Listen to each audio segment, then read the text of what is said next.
Welcome to the Learning Pines YouTube. We hope this video helps. In this video, I will explain how to connect a trigger with a flash. We'll start by identifying the essential components: your camera, the flash unit, and the trigger itself.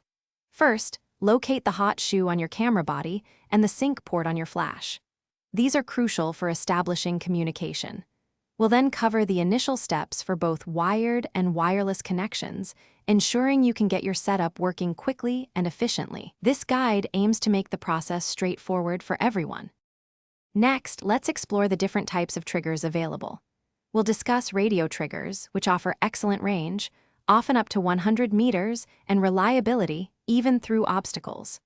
We'll also touch upon optical triggers, which are simpler and often built into flash units, ideal for close-range, line-of-sight use.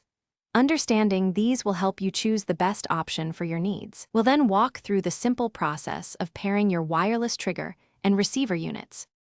Now, let's dive into some advanced tips and common troubleshooting.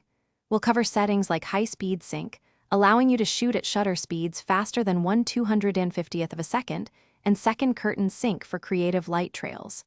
If you encounter issues, always check battery levels in both your trigger and flash, and ensure firmware is up to date. A simple reset can often resolve minor glitches, getting you back to shooting in no time. To conclude, here are some best practices for using your flash and trigger setup. Always perform a quick test shot before any critical session to confirm everything is firing correctly. Protect your valuable equipment from dust and moisture, especially when shooting outdoors. Regular practice is key to mastering off-camera flash techniques, allowing you to create stunning and dynamic lighting in your photography. Happy shooting! Thanks for watching. Consider subscribing if we helped you.